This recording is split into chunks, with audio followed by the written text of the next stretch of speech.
Hello મિત્રો, જય માતાજી મિત્રો. આપણે હાલ પહોંચી ચૂક્યા છીએ પાવન અને પવિત્ર એવા સિદ્ધપુર શહેરમાં. અને સિદ્ધપુર શહેર વસેલું છે મિત્રો પવિત્ર એવી સરસ્વતી નદીના કિનારે.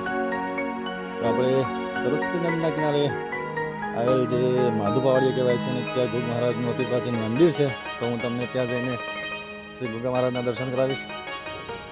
મિત્રો, સામે તમે જોઈ રહ્યા છો મોક્ષ પીપળો અને માધવ ઘાટ.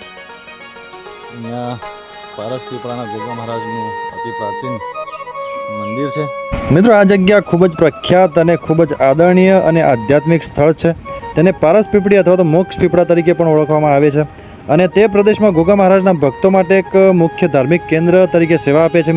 મિત્રો મંદિર જે આવેલું છે એ જગ્યાને બાવાજીની વાડી અથવા તો અબાવાડી તરીકે ઓળખવામાં આવે છે. મિત્રો, અહીંયા વાર તહેવારે ખૂબ જ મોટી સંખ્યામાં લોકો ગુગા મહારાજના દર્શનાર્થે આવતા હોય છે અને ગુગા મહારાજ એમની હર મનોકામના પૂર્ણ કરે છે.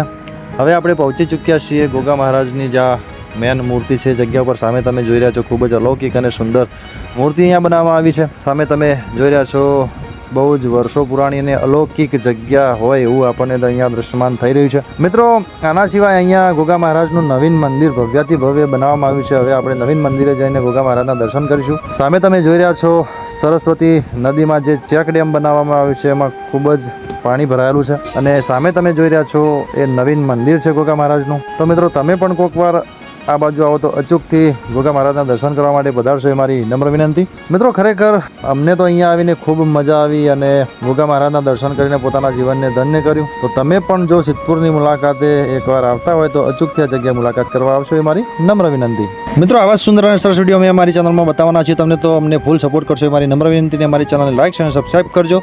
તો નવા વિડીયોમાં ફરીથી મળીશું. ત્યાં સુધી આવજો બધા. જય માતાજી, રામ રામ.